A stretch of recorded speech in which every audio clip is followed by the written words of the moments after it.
Bom dia, boa tarde, boa noite. Um episódio muito, muito especial. Eu tenho certeza que vai ser especial para vocês, mas também é muito especial para mim. Eu acho que a nossa entrevistada nem sabe da importância que o trabalho que ela fez para a minha carreira e talvez para de vários que estão ouvindo. Eu estou aqui com a nossa querida Su, sensacional, tá aqui ao seu lado, como sempre. E hoje a gente tem uma convidada muito especial. Muito especial e que conversa muito sobre uma inovação dentro do cuidado paliativo, né? Que vem através da rede social fazendo um trabalho tão importante, né? Para poder divulgar o cuidado paliativo e divulgar nesse lugar de como uma ciência sistematizada com artigos. Estamos com quem? Com Cláudia e Ayla. Seja muito bem-vinda, Claudinha. Muito obrigada, é uma honra, um prazer estar aqui com vocês. Eu acho que a admiração aqui é mútua, né? Estamos trilhando caminhos semelhantes e buscando, com certeza, o mesmo objetivo, que é ampliar os cuidados paliativos nesse Brasilzão afora. Claudinha, eu vou falar um pouquinho do seu currículo, você me corrija qualquer questão, tá bom? Claudinha é gaúcha, que atualmente mora e trabalha em São Paulo, médica clínica com área de atuação em medicina paliativa e pós-graduada em dor e geriatria. Atuação profissional que mescla ensino, gestão e assistência, atuando no momento como preceptora da pós-graduação de dor do Einstein e nas equipes de cuidados paliativos da Rede Dor e da Prevent Senior, além de ser responsável pelo Pali Papers, que é um projeto que tem impactado muito, eu já ouvi todos os episódios, assim como o do Palicast, que está pausado, espero só pausado, mas Sim. que tem um impacto muito significativo. E aí a gente aqui gosta de começar com bons paliativistas, perguntando um pouquinho de quem é a Claudinha Aia. Essa voz que já é tão marcante, assim, vamos dizer, é uma voz marcante dentro do cuidado paliativo, assim como a da Sabrina, que fez e vem fazendo história. Essa história do Palicast, eu até hoje eu confundo, né? Toda hora que eu vou abrir a boca para falar Palicast, eu falo Palipapers, a hora que eu abro a boca... Porque, na realidade, a gente ficou muito tempo com o Palipapers, né? Uhum. E, especialmente durante a pandemia, que os episódios eram semanais, e vocês podem imaginar, né? Vocês sabem, né? Como é difícil você fazer podcast semanal, praticamente... ao vivo, né, com pouquíssima edição, porque na época a gente precisava disseminar conhecimento de cuidado paliativo para quem estava atendendo paciente em fim de vida sem saber absolutamente nada sobre isso, né?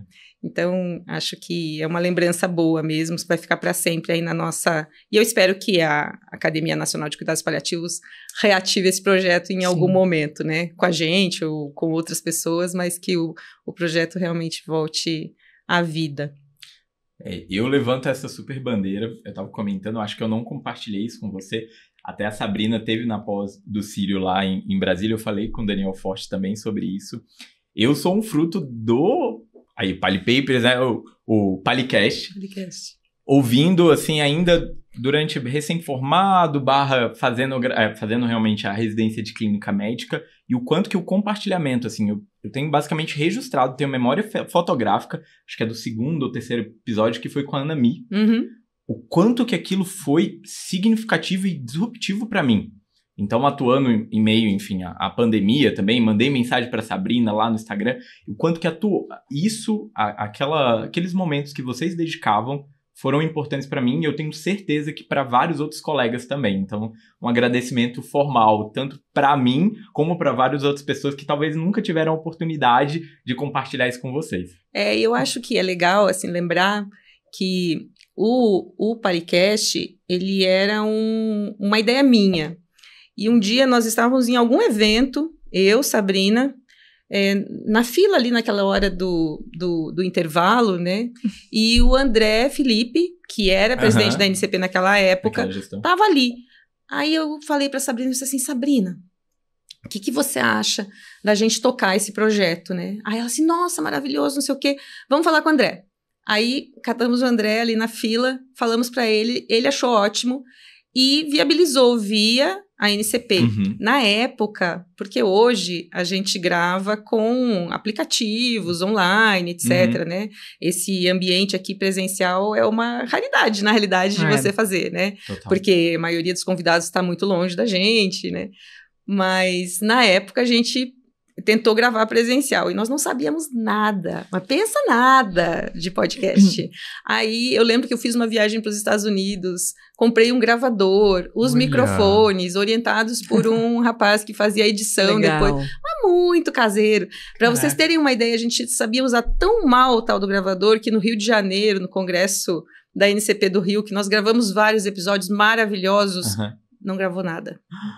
Sabe esses episódios que você grava um atrás do outro, assim, achando que tá arrasando? Depois você foi ver, não tinha gravado nada. Até hoje a gente tem dor, porque o Guzman tinha gravado um episódio maravilhoso. Nossa. Enfim, perdemos tudo. Tão experientes que nós em gravar podcast. Mas aí foi, entendeu? Porque, assim, na realidade... Nasceu, então, dentro do que a gente chamava de Comitê de Inovação da NCP naquela época, Isso, né? A gente tá falando que ano? Você falou, esse momento com o André foi num congresso? Foi num evento, não me lembro exatamente o que foi, mas foi antes da pandemia, então eu acho que foi 2018 ou 2019. Quando muito. Eu lembro que eu ouvi o primeiro episódio, se eu não me engano, em 2019. Eu tenho certeza, assim, na viagem ouvindo. Foi muito disruptivo, né? Foi muito bom. Eu acho que foi. Importante. Porque naquele momento, o podcast era uma coisa muito incipiente. Né? A gente não tinha podcasts na área da saúde, fora o Geripau, assim, que todo mundo gostava e tal. E internacionalmente, né? Assim, nacionalmente... Depois veio o pessoal do Tá de Clinicagem, né? Que ficou super famoso e tal, mas veio bem depois. Exato. No cuidado paliativo não tinha nada, né? E eu acreditava muito na força da palavra falada, né? Porque aqui em São Paulo, especialmente, a gente perde muito tempo no trânsito. Então, todos os meus deslocamentos eram ouvindo alguma coisa. E eu ouvia muito o Audible, então eu ouvia muito livro. Livro histórico, de ficção, livros, de um modo geral, em língua inglesa, na maioria deles, porque tinha pouca coisa em português também. E eu fiquei pensando, poxa... e o detalhe, na época, eu me preparava para a prova do título de clínica médica, e eu pensava assim, meu Deus, se tivesse, né, matéria falada... Ao invés de ir ouvindo um livro, eu estava ouvindo aqui, ganhando tempo, conhecimento e tal. E aí, bom, surgiu a ideia e foi realmente muito, muito legal. Os feedbacks foram muito bons, né? Eu lembro que no fim do ano, no fim daquela gestão do André, ele realmente postou muita coisa relacionada ao benefício que isso trouxe. E foi. Depois... por problemas de contrato com a edição, etc., acabou parando de fazer e ficou parado. Aí eu acho que entraram outras prioridades, né, que tomaram o pessoal da direção. Foi só uma pausa, né? Foi uma pausa, esperamos que sim. A semente foi lançada, eu acho que esse é o ponto, e gerou muito estudo. Foram mais de 50 episódios, né? Foram, não me lembro agora quantos foram, mas a gente ficou em primeiro lugar na parada de podcasts da área da saúde por bastante tempo. Então, sim, foi uma história bacana, né? E o nome foi você quem deu? O nome não, o nome foi o Gabriel, que era do Comitê de Inovação e que era, não sei se ainda é, o responsável pela ANCP Rio Grande do Sul. Pela Estadual Rio Grande do Sul. Que legal. Éramos eu, Sabrina, Gabriel e Gabriela no Comitê de Inovação, éramos nós. E foi ele, quando ele ficou sabendo, ele imediatamente falou, e eu já sei o nome. E a gente não teve nem o que falar, né? Foi maravilhoso, né? O nome, depois veio a logo, etc, né?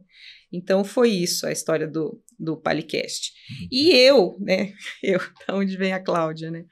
Eu acho que nem nos meus sonhos mais,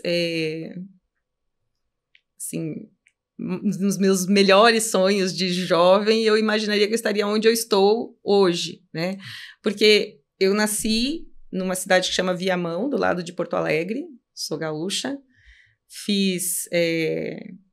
estudei lá naquela região, fiz faculdade, fiz residência, tudo lá em Porto Alegre, tudo na Federal, sou filha de um policial com uma professora, e fazer medicina já era uma coisa, assim, muito, muito disruptiva para minha família. Não tinha nenhum médico na família, né? Então, fazer medicina já era uma coisa especial.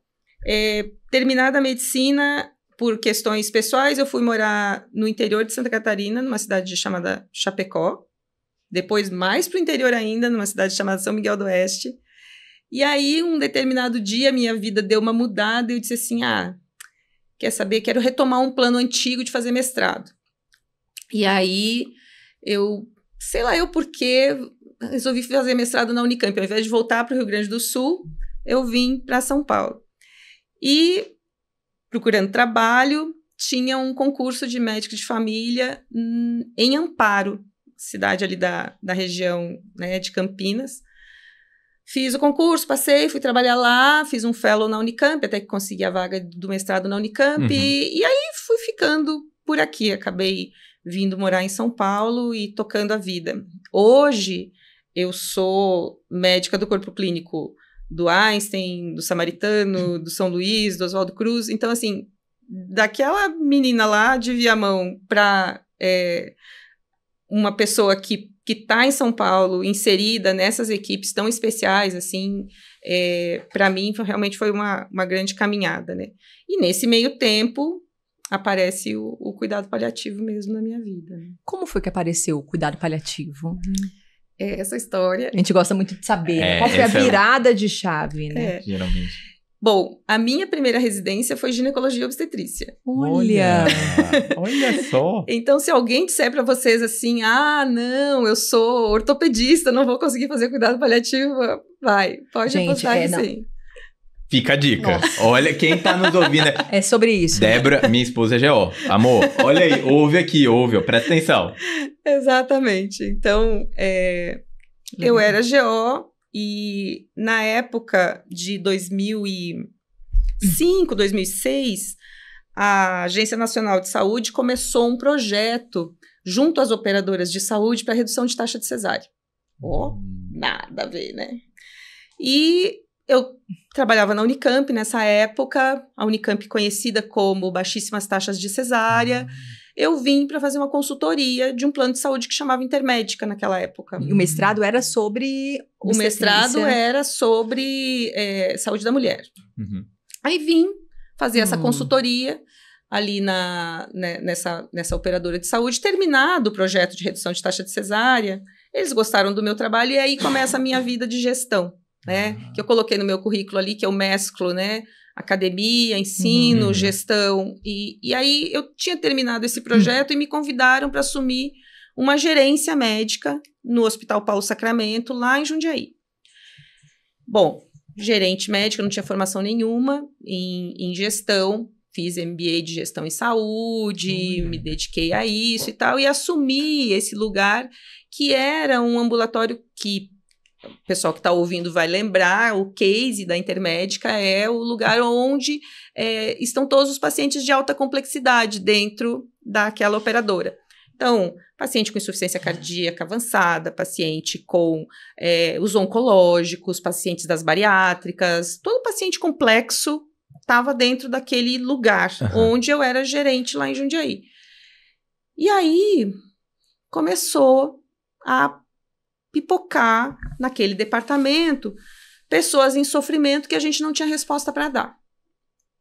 Chegava com dor, mandava para o pronto-socorro, saía do pronto-socorro, voltava com dor e assim por diante, né?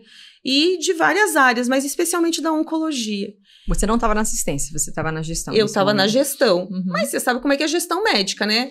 Falta alguém da assistência, você assume, né? Você fica ali, lá e cá, né? Recebe as famílias insatisfeitas, conversa muito.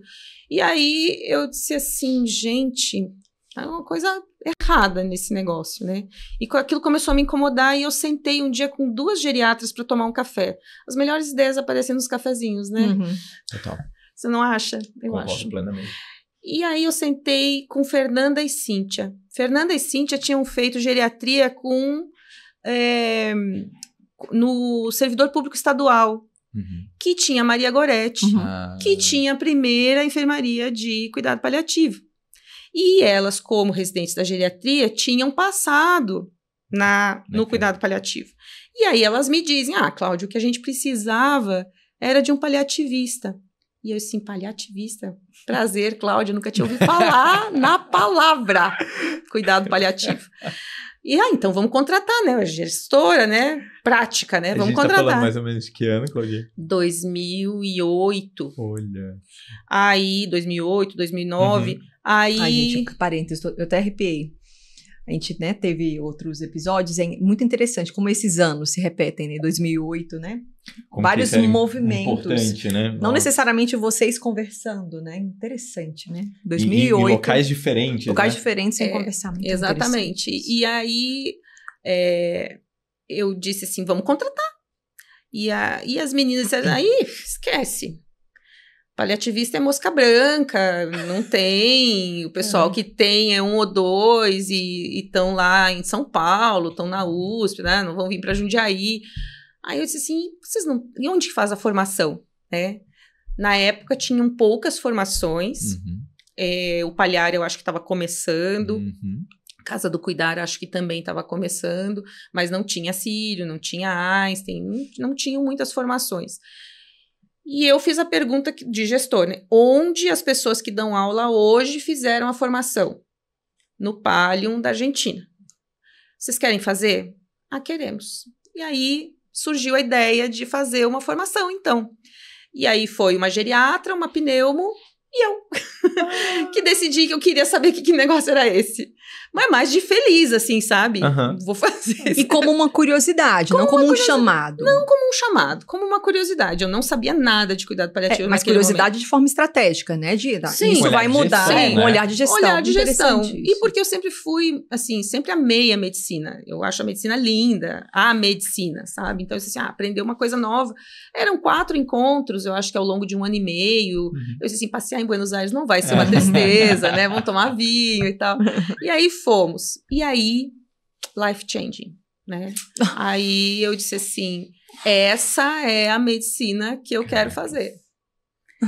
Se eu tivesse conhecido isso, eu não teria feito ginecologia. Se eu tivesse conhecido isso, eu tinha feito isso. É isso que eu quero fazer.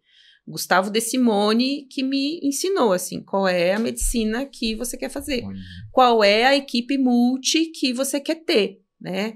Fazer conferência familiar com a Isabel, assistente social, uma coisa fenomenal, assim, sabe? É de se ajoelhar e fazer reverência. Então, eu disse, puxa, e agora, né? E agora? Além de ginecologista, eu sou gestora, né? E eu fui crescendo na gestão. E quanto mais você se desenvolve na gestão dentro de um plano de saúde, mais longe da assistência você fica. Mais administrador realmente você fica. Eu fui ficando infeliz. Fui começando a ter taquicardia para ir para Jundiaí, começando a ficar... Apesar de amar as pessoas de lá, não dava. Eu pedi dentro da empresa para que me deslocassem para a área da assistência, mas o meu salário na época já não era mais compatível com assistência, era só compatível com gestão. Aí eu brinco que eu fiz voto de pobreza e fui me dedicar ao cuidado paliativo. Agora, pensem, qual é o ser humano que vai contratar uma ginecologista paliativista? Ninguém, né? Mesmo com uma formação? Sim, quem ia contratar? E eu lembro até que eu falei com pessoas expoentes e todo mundo me disse assim, desiste, vai fazer, vai ter que fazer clínica médica. Eu imagino, eu já tinha 40 anos praticamente, não tinha como fazer clínica médica. Aí eu disse assim, quer saber? Deixa eu dar uma olhada aqui. Hospital Pérola Baiton. Hospital de Saúde da Mulher. Oncológico. Aí eu disse, eles devem estar precisando de um paliativista. O ginecologista não vai ter problema nenhum de entrar no Hospital de Saúde da Mulher. Liguei para minha orientadora da Unicamp, Eliana Amaral, e perguntei, você conhece o Dr. Gebrim, que era o superintendente do Pérola? Ela assim, conheço. Eu disse, por acaso você tem o contato dele? Tenho, me manda. Mandei um e-mail. Não demorou 30 minutos para eles me responderem o e-mail. Sim, queremos, pelo amor de Deus, venha logo. E aí Primeiro comecei com um contrato desses contratos emergenciais, depois fiz concurso e tal, e fui trabalhar no Pérola. E aí... Cláudia, impressionante. Sabe uma questão que eu queria trazer? Como você foi disruptiva, né? E visionária, porque hoje esse é o movimento, né? Na pós, muitos alunos cirurgiões, de querendo esse espaço. Como assim? Nutrólogos. Esse espaço também, nutrólogos, também é do cuidado paliativo. A gente quer... Infectos. E você já percebeu lá de que não. Eu sou médica ginecologista e sou médica ginecologista paliativista. Exatamente. E isso era assim... Meu Deus, como eles precisavam, sabe? Eles estavam muito órfãos. E assim como no episódio do Ricardo, né? Ele usou uma expressão que eu gostei. A Su já conhecia, né? Você foi picada pela borboleta. E depois que a gente vê... Change, foi engraçado. Não tem como desver. E assim, claro, ele era cardiologista, né? Tava no outro caminho, caminho clínico, enfim, mas teve que fazer toda uma virada. Como que as histórias vão se conectando, né? De propósito, do que realmente é importante e do ressignificado, porque ele falou algo muito semelhante, que a Claudinha falou assim, não, se eu tivesse conhecido cuidado paliativo, eu não teria feito cardio. É realmente assim, do que é a essência do cuidado, o que é realmente importante, né? Eu acho que é importante, né? É importante, porque você vê as coisas por outro ângulo diferente de vocês, né? Que já fazem o planejamento de carreira pensando nisso, né? Sim. Mas também a gente tá falando em um outro momento, né? A gente tá falando lá atrás, assim, Sim. tudo muito incipiente, né? Primeira residência, 2014, um outro momento, assim, como você falou, tem que fazer a formação como gestora fora do país, mesmo sendo aqui perto, né? Não se tinha realmente isso. E esse lugar, né, do Pérola foi muito interessante, porque também é um recado, né, para quem está escutando. Era Equipe, só tinha eu. Você entrou como paliativista. Eu entrei como paliativista. O meu concurso, o único concurso que tinha, obviamente, não era de paliativista, era para pronto-socorro, então eu dava plantão no pronto-socorro, mas eles me deram horas na enfermaria, da oncologia, consegui um andar, então tinham leitos dedicados para o cuidado paliativo, até hoje tem, né? O Pérola mudou e tudo mais. E nesses leitos eu recebia os residentes da mastologia e da ginecologia obstetrícia. Então, nós conseguimos naquele período plantar sementinhas de cuidado paliativo num monte de gente que andou por outros caminhos muito diferentes daqueles que a gente anda normalmente. Desse período vem essa experiência de fazer tudo sozinha. Não tinha com quem discutir. Eu não tinha referências, eu não tinha uma pessoa para ligar e dizer assim, e agora? Né? Eu nunca tinha prescrito morfina na vida antes de fazer a formação de cuidado paliativo. E isso, inclusive, me fez fazer a formação de dor logo na sequência, porque uma das fraquezas que eu me percebia quando terminei a formação de cuidado paliativo era a dor, né? Assim, né? Esse negócio, preciso saber mais. E aí foi Pérola, e aí por conta do meu marido ficou na minha cabeça. Você precisa fazer o título, você precisa fazer o título. Eu disse assim, eu não vou fazer, porque tem que fazer prova de título de clínica para depois fazer a área de atuação em cuidado paliativo. Ele assim, você precisa fazer, hoje em dia quem não tem o RQE não é aceito em vários hospitais, não sei o quê. Ele é médico? Ele é pediatra, mas ele trabalha com gestão já há 20 anos, ele é gestor da área da saúde. E aí eu disse assim, tá bom, vamos lá. E comecei a estudar para fazer a prova do título de clínica.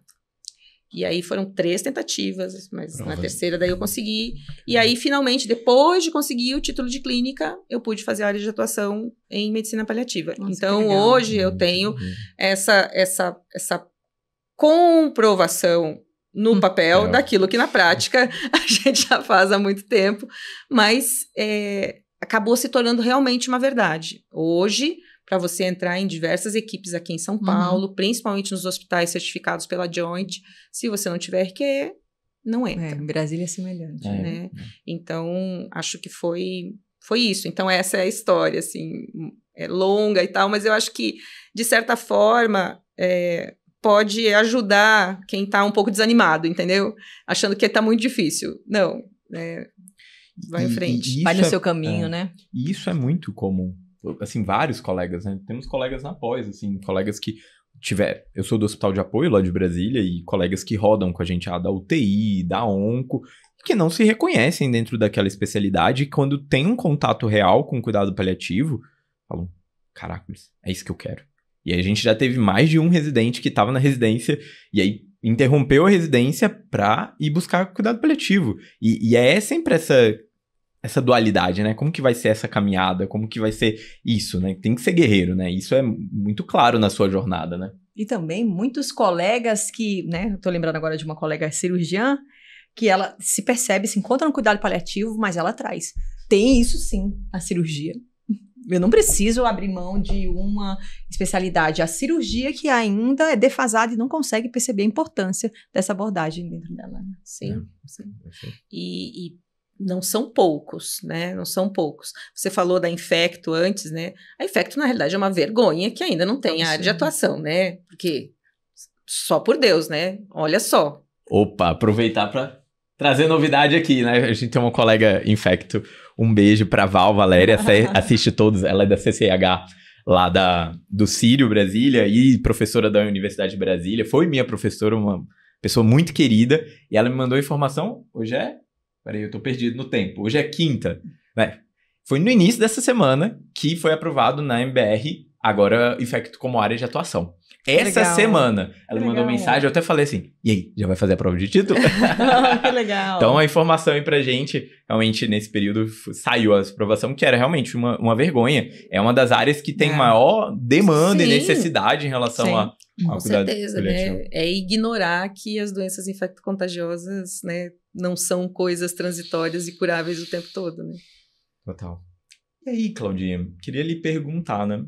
Lidando com a GO, lidando com a gestão, e aí foi para uma área, claro, já com diversos casos complexos, também que lida com vários momentos com luto, com perdas, mas como que é para você hoje, como paliativista, agora já muito madura, já há muito tempo trabalhando, para lidar com esses casos mais complexos dentro do cuidado paliativo, principalmente quando tem uma perda? Como que é para você, assim?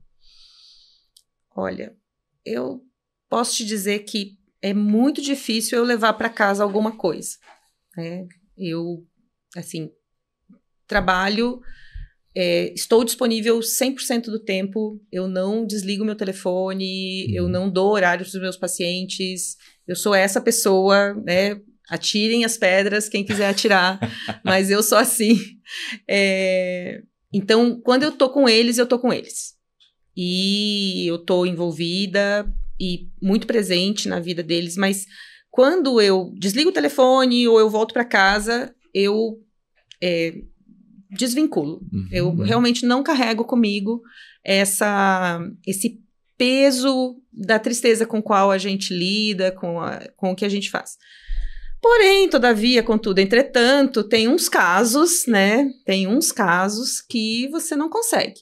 E eu acho que rola muita projeção mesmo, né? De você ver naquele indivíduo alguém que você ama, né? Um pai, uma mãe, um companheiro. Acho que passa por esse lugar. E passa pelo lugar da amizade de pacientes que você acompanha por muito tempo, né? Já tenho pacientes que eu acompanhei por mais de 7 anos. Bem do comecinho, que ficou muito tempo comigo, realmente cuidado paliativo muito precoce. E esses não tem jeito. Eu acho que até o primeiro Covid que eu peguei, em 2020, foi pela morte de um paciente que eu tinha acompanhado por mais de 5 anos. E ele morreu no meio de uma madrugada, em 2020, plena pandemia. E o que eu ia fazer? Não ia abraçar aquela família? De jeito nenhum. Abracei todo mundo. E lá eu voltei com o Covid. Mas eu acho que é isso, né? Eu lido com essa capacidade, talvez, né? Com essa característica minha de conseguir separar as coisas. Quando não dá, quando são esses casos realmente especiais que isso acontece, eu me permito viver o luto dessa perda, né? Porque eu acho que a gente precisa se permitir também, né? De vez em quando é muito pesado. Quando isso acontece, eu, né, dou um tempo, e vocês sabem que às vezes o tempo é 15 minutos para um cafezinho, não dá pra gente, né, largar tudo e ir para casa, tem os outros pacientes esperando, você vai ter que atender, mas eu acho que eu consigo me respeitar nesse sentido. Legal você comentar, né? Que o quanto que também fica muito pesado se a gente não se permitir em alguns momentos se conectar, né? Com o nosso lado humano, né? Vejo, às vezes, a gente muito no outro extremo, de não, eu tô sempre ilesa ao outro, né? Eu sempre consigo muito separar, mas às vezes não vai separar. E isso, geralmente, quando acontece essa conexão, tem algo da tua história, né? Que você precisa olhar para isso, né? Eu acho que é um dos grandes recompensas que o paliativo traz isso pra gente. Né? Eu acho que a maior recompensa para a vida é perceber que a gente não é eterno, né? Porque tantas histórias que a gente acompanha do ponto de vista de fins de vida inesperados, né? Cânceres em pessoas jovens, pós-traumatismo também, pessoas jovens, ou mesmo em idosos superfuncionais que de repente perdem toda essa funcionalidade do dia para a noite. Eu acho que o presente que o cuidado paliativo me deu foi esse. A vida não é eterna, né? Você tem que viver. Mas, por outro lado, uma outra coisa que eu acho que é importante falar, né? Ao mesmo tempo que as pessoas dizem assim, dos maiores arrependimentos das pessoas no fim da vida, etc. É engraçado, né? Eu tenho tantos anos de cuidado paliativo, eu não ouço nada desses arrependimentos. Esse negócio que tem livro, sabe? Os 5 maiores arrependimentos, eu não vejo nada disso. Quando tem lá que a pessoa se arrepende de ter trabalhado muito, não sei o quê, eu não escuto isso. Eu escuto as pessoas querendo recuperar a saúde para poder voltar a trabalhar. O que elas mais gostariam é que elas tivessem energia e capacidade de voltar a fazer aquilo que era prazeroso para elas fazer. O que eu acho que é diferente quando você trabalha uma vida toda em algo que você não gosta, né? E por isso que eu acho que a gente ganha esse presente dessa reflexão, que você tem que usar a sua vida para algo que faça sentido, né? Se não fizer sentido, você vai estar sempre com a impressão que você está perdendo tempo, ou que você perdeu tempo se você, de repente, vê sua vida terminando, né? Eu assino completamente embaixo disso que você falou, e eu acho que fica até uma reflexão, né, Su? A gente sempre percebe algumas toadas semelhantes em alguns colegas que vêm aqui paliativista. E uma delas é isso que você está falando. Que propósito? Muitas das histórias dos colegas paliativistas que vêm nessa virada é em busca do propósito. Em busca da coerência, que é uma outra palavra que tem muito, que é sobre isso. Que eu acho que os nossos pacientes nos ensinam tanto nesse sentido, que é essa oportunidade que a gente tem de entender que realmente a vida faz sentido em busca de um propósito, do que realmente é importante para você, não sobre o outro, né? Que eu acho que é um pouquinho isso que você tá falando até. Exatamente. Então, e aí, juntando, né, já amarrando essa coisa do propósito, é onde nasce o Pali Papers, né? Que legal. Que é o outro podcast, né? Então, o Palicast teve uma pausa, e aí... Desde quando o Pali Papers? O Pali Papers nasceu em novembro, nasceu no Congresso. Legal. De Fortaleza. Que eu via vocês por lá. Legal. Entrevistando as pessoas. Nasceu no Congresso de Fortaleza. E como ele é um projeto absolutamente sem financiamento nenhum, sem nada, quem faz a edição dos episódios é meu irmão, então que legal. É uma coisa. E daí nós nos juntamos, né, num grupo que tinha o mesmo objetivo, para ajudar a olhar os artigos e tudo, né? Quem são os integrantes mesmo? Esse que tem o Rodrigo. O Rodrigo, a Sara Nanda, tem a Ana Cláudia Mesquita, que é lá de Alfenas. Maravilhosa, enfermeira. Cidade a Sabrina, né? Tem o Yuri Pinheiro, que é o hematologista que eu estava comentando. Poliana Souza, que é... O Rodolfo também, não é? O Rodolfo virou integrante depois da primeira entrevista. Ele ficou tão à vontade, deu tantas dicas que a gente convidou ele para fazer parte do grupo. A Mariana, que é assistente social. Acho que eu não estou esquecendo de ninguém. E e a Ana Flávia Querichelli, que é minha pupila querida, que agora está morando fora do Brasil, mas que continua ajudando a gente. Pô, um grande agradecimento para esse time de peso aí. O Douglas teve recentemente no episódio, ele compartilhou que ele voltou recentemente da OMS, e aí a frase e o recado que ele deixou é: precisamos publicar. E é muito legal, porque eu sou preceptor de residência lá em Brasília, e aí eu sempre falo com os residentes, e aí? A gente sempre conversa alguma coisa do Pali Papers, assim, e é legal de trazer essa parte científica e também do estímulo, né? Recentemente até um grande abraço para nossa Érica Oliveira, que é a supervisora do nosso programa de residência médica lá de Brasília, e que teve uma modificação agora até no programa das meninas que começaram esse último mês aí, para realmente mais publicação, e o quanto que é importante esse destrinchar, né, do que realmente o Pali Papers também faz os artigos, e promove eu acho que um ponto de reflexão nos paliativistas, de olhar de maneira científica, que isso é muito importante. Eu acho que são duas coisas, né? Uma coisa é, sim, se faz ciência em cuidado paliativo, né? Aquela velha fala de que, é muito difícil, os pacientes estão morrendo, não dá para você fazer pesquisa, como é que você vai aplicar um termo de consentimento, como é que você vai fazer um grupo controle, né? Gente, passou essa fase, já vira página, né? O pessoal lá, Camila Zimmermann, todo o grupo lá do Brueira, né? Assim, o pessoal faz muita pesquisa.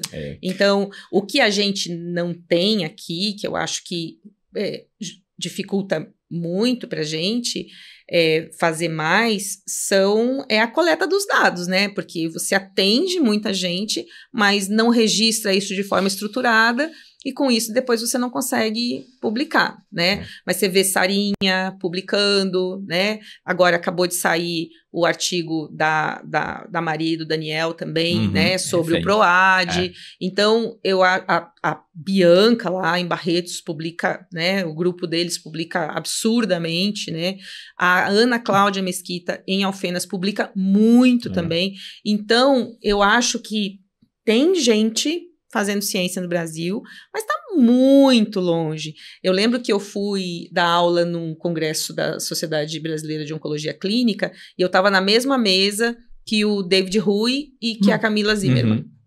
E aí, conversa vai, conversa vem. Na época, eu era gestora da Casa Humana, Home Care, né, especializada em cuidados paliativos da doutora Ana Cláudia, e eu contei para eles, né? Eles perguntaram no que eu trabalhava, eu contei para ele da experiência de assistência domiciliar.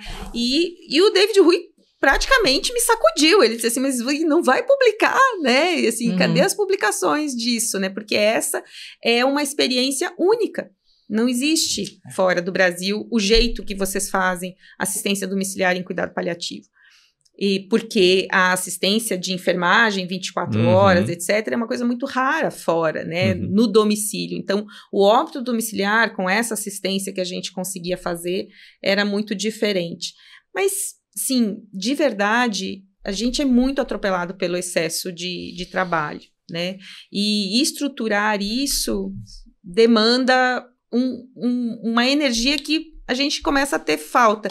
Mas eu, iludida, achava que, por exemplo, a doutora Camila tinha um tempo remunerado para fazer pesquisa. E também não é assim. Ela também atende ambulatório, também é difícil, também tem pouco tempo, eles também reclamam disso. Só que fazem, né? Então, eu acho que passa... Para os americanos, eu acho que passa por um lugar de financiamento, que eles conseguem um pouco mais, né? Mas a Camila está no Canadá, que não tem tanto assim. Então, acho que a gente precisa considerar isso prioridade. Eu acho que também se criar uma estrutura, né? Se estruturar para que possa ser feito isso, né? De uma maneira organizacional, assim, com outras ferramentas, que eu acho que... E se criar o hábito, eu acho que precisa ter esse ponto. E reflexões como vocês têm trazido, eu acho que é sensacional para isso. A gente precisa entender como, e aí trago de novo, como o Douglas comentou, a importância disso até para a ampliação do cuidado paliativo de maneira bem estruturada e técnica. Isso é importante, porque se a gente não publica os dados que a gente tem, se só fica nas nossas ilhas, como por exemplo, a gente cansa de falar que o hospital de apoio é uma questão de modelo, de referência, e que a gente não publica, ninguém mais conhece sobre isso. Então, é uma coisa realmente crítica, assim, né? E a ideia do Pali Papers é exatamente essa, né? Que você consiga utilizar dessa ferramenta que facilita o acesso da pessoa àquele conhecimento, ou seja, mastigadinho, né? E plantar a sementinha da curiosidade de querer ler o artigo depois, porque daí você ouviu e aí, de repente, você lê. muita gente não vai nem ler, mas tá tudo bem, né? Atingimos o nosso objetivo também. E trazer a consciência, né, para o brasileiro que tem muita coisa boa sendo feita aqui, né? E com isso a gente perder esse estigma de patinho feio, né? Essa síndrome do patinho feio, que nós não fazemos. Não, a gente já ganhou o Oscar de melhor filme estrangeiro. Agora nada nos segura, né? A gente precisa produzir mais. Mas é valorizar. Então, assim, o objetivo é fazer uma curadoria que traga os artigos mais relevantes, o que está cada vez mais difícil, porque tem cada vez mais artigos de cuidado paliativo sendo publicados em revistas de alto impacto, né? Então, JAMA, New England, Palliative Medicine, estão o tempo todo, né, publicando artigos muito bons, então é difícil escolher, você acaba tendo que selecionar, assim, meio que a dedo, e acaba, claro, conversando um pouco com os nossos interesses. Como todos nós estamos na prática, e muito full na prática, a gente consegue filtrar um pouco aquilo que é realmente as dúvidas do nosso dia a dia, né. É tão sensacional, né, esse movimento do Pali Papers, né, e a gente também com o movimento do Vimocast, a gente sempre teve um propósito nosso, né, de que pra gente sempre foi claro que um movimento, né, uma andorinha só não faz verão, né, e o quanto que desses movimentos, né, seja o Vimocast, Pali Papers, várias outras pessoas fazendo cursos, fazendo formas de propagar o cuidado paliativo, o quanto que tem espaço para todo mundo e o quanto que esse espaço pode ser e deve ser colaborativo dentro do cuidado paliativo, né? Então, que sirva de exemplo para outras pessoas que querem ter o seu podcast. Hoje o podcast, gente, é um espaço ainda muito pouco explorado. A gente precisa falar. E você, que tem uma expertise, um interesse em cuidado paliativo, faça isso. Pense em alguma estratégia. A gente quer isso. Que bom que estamos aqui falando juntos. Eu acho que um dos grandes ensinamentos, né, eu acho que de mensagem que fica é isso, né, que a gente possa ampliar e mais pessoas possam fazer. Isso fortalece o ecossistema de cuidados paliativos, né, que ainda, como, né, no próprio episódio realmente do Ricardo, ele trouxe, assim, de como que era mal visto em relação a isso, e quantas pessoas hoje têm ouvido, têm buscado informação em relação ao cuidado paliativo e entendido. E aí a gente sai, como o próprio Biroeira fala, né, de uma filosofia de cuidado para uma disciplina organizada e estruturada, que a Claudinha, quando teve contato, né, prazer, cuidado paliativo, e hoje já está numa realidade, um cenário, que, por exemplo, a Maíra trouxe, né, a Maíra foi uma outra colega que veio no episódio e compartilhou quantidade de serviços onde ela implementou cuidados paliativos que não existia. E quantidade de hospitais que não possuem cuidado paliativo. Política nacional mesmo está aí para provar, pelo menos no dimensionamento que tem de expectativa, né? Hoje, no último Atlas que a gente tem quase 300 serviços, se eu não me engano, e a política nacional para expandir para mais de 1.400 serviços. Então, assim, quantas pessoas precisam ser capacitadas e realmente chegar a informações de qualidade para que elas possam buscar realmente uma formação mais técnica, né? Eu entendo que essa é uma grande necessidade. À medida que o cuidado paliativo foi se ampliando, e eu concordo com o Alexandre e com quem montou a política, né, que nós não podemos ficar sentados esperando especialistas para fazer a coisa acontecer. Por outro lado, a gente também não pode perder as bases corretas do negócio, né? Então, hoje em dia, não dá para qualquer um chegar dizendo que faz cuidado paliativo e plantar uma impressão errônea num determinado serviço, porque isso destrói a nossa imagem por muito tempo, né? Então, nós estávamos gravando um Pali Papers que ainda não foi ao ar, que é de conversão de opioides, e nós estávamos comentando sobre uma sugestão, né, para o não especialista, para prescrever metadona, que ele deveria ter um padrinho que acompanhasse as primeiras 15 prescrições de metadona da vida dele. E que daí, a partir disso, ele poderia se sentir mais à vontade, né?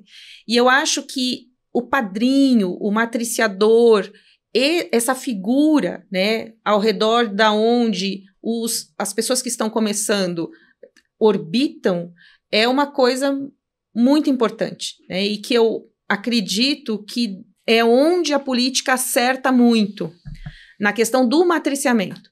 Porque com o matriciamento você consegue realmente difundir conhecimento de qualidade. Porque se você não difundir conhecimento de qualidade, se você quiser ficar guardando para você, para que você não tenha concorrência, para que você vá conquistar aquele contrato, aquela coisa. Se você tiver essa filosofia, a gente não vai conseguir difundir conhecimento de qualidade. Qual é a minha impressão? Eu acho que isso foge. Se você faz pensando dessa forma, você está fugindo da base do cuidado paliativo, que traz a necessidade de acessibilidade. Se a pessoa tem esse olhar, né, de restrição de mercado, não vou expandir, ou medo de outras pessoas também fazerem projetos. Claro, respeitando todos essa base necessária, né? Essa evidência, talvez essa pessoa esteja fugindo do que realmente é o cuidado paliativo, né? A OMS traz, né, a importância de trazer a acessibilidade como uma das bases para o cuidado paliativo. Sim, eu tenho uma história muito interessante, né? A Kelly, se estiver ouvindo, vai saber que ela é ela.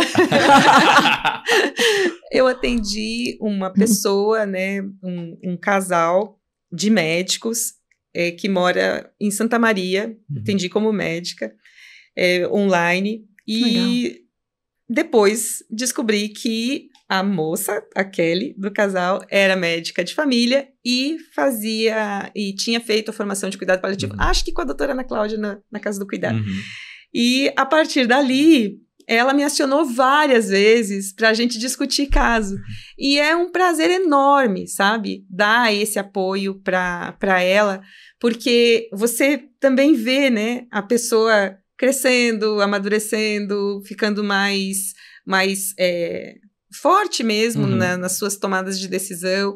E isso eu acho que é o que a gente busca, né, de um modo geral. Isso é o que a gente busca. Com o Pali Papers também é isso, né? Sempre deixar a porta aberta, deixar à disposição para que a gente possa ajudar as pessoas Brasilzão afora. Sensacional. Nossa, muito, muito bom. E deixa eu lhe perguntar, em frente aos diversos desafios que não faço ideia que você enfrentou, de toda a mudança de carreira, e nessa vivência também de gestora dentro do cuidado paliativo, né, como você comentou até na Casa Humana, o que te faz continuar, apesar de todos os desafios? Paixão. Paixão, propósito. Sim, eu acho que o cuidado paliativo é o que me preenche propósito. É quando a gente fala sobre o sofrimento existencial dos nossos pacientes, né?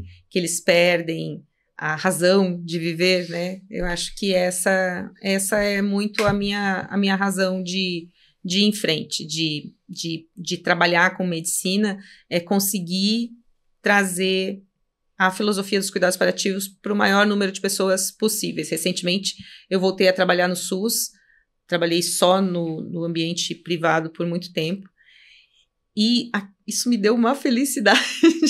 Vocês não têm noção, assim, o quanto a gente atender uma população desassistida faz bem para quem atende. Para quem é atendido, com certeza, mas para quem atende, faz muito bem. E se você está atendendo uma população desassistida e não está sentindo isso, repense a sua atuação. Porque é isso, a gente tem que enxergar que é uma via de mão dupla. A gente dá muito, mas a gente recebe absurdamente de volta. E se pudesse falar um pouquinho de como que... A gente sempre gosta de perguntar um pouquinho de autocuidado. A gente gosto de entender um pouquinho o que é uma ferramenta de autocuidado do paliativista. A gente já ouviu diversas formas. Você teria alguma para compartilhar, que é sua? Eu sou a pior pessoa do planeta para falar de autocuidado. Eita. Se a gente aplicar a escala do Breuer, aquela de autocuidado, péssimo, da semana... Péssimo, não tomo nem água. Eu acho que o meu autocuidado são os meus cachorros. Então, ter um animal de estimação te obriga a parar, a cuidar deles, né? Eu acho que quem tem filho talvez não precise, né? Mas quem não tem, os 3 cachorros são realmente para mim a minha inspiração para fazer essas pausas e conseguir pensar em outra coisa, me dedicar a outra coisa, ir para o parque, sair de manhã cedo para passear. E o exercício físico, né? Acho que essas duas coisas são sagradas e que eu não abro mão. O resto, tudo eu deixo de fazer pelo trabalho. Deixo de almoçar, deixo de tomar água, deixo de ir no banheiro. Então, eu não sou um bom exemplo. E qual recado que você daria para o estudante que está olhando a gente? Né? Você tem uma trajetória com muito propósito, né? Vinculada muito à tua paixão, à medicina. Qual recado que você deixaria para eles? Não desista. Acho que esse é o principal recado, né? Não desista e estude muito. Não considere essa especialidade uma coisa fácil ou simples, né? Não desista e estude muito, porque se você não vai fazer cuidado paliativo, se você não quiser saber nada disso, não quero trabalhar com gente morrendo, que horror, né? Aprenda pelo menos a parte de comunicação do cuidado paliativo, né? Se você tiver que fazer um recorte do cuidado paliativo, eu vou ser dermatologista, por que eu vou aprender a cuidar de fim de vida? Talvez você teve um Steven Johnson lá na sua carreira e vai ter que cuidar, mas, né? Comunicar-se, você vai ter que se comunicar sempre. Não importa qual a sua especialidade, não importa o que você faça. Então, se você quiser fazer um recorte, faça esse de comunicação. Excelente dica. E um livro, um filme que marca a sua trajetória, que você acha relevante dentro do... Seja com relação ao cuidado paliativo, tem algum que vem à sua cabeça? Tem vários... E eu acho que até um pouco piegas, porque virou tão clássico, né? Mas Mortais me marcou muito. Foi um filme... livro, né? Do Atul Gawande. Muito importante mesmo para mim. Que me trouxe...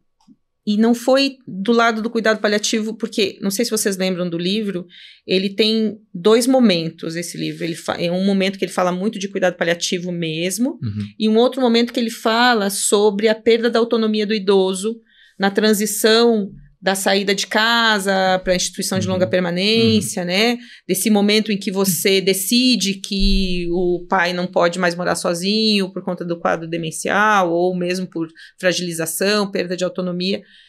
E esse ponto foi o ponto que mais me marcou.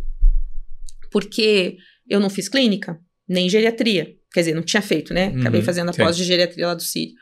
Mas... eu fiquei refletindo sobre aquilo.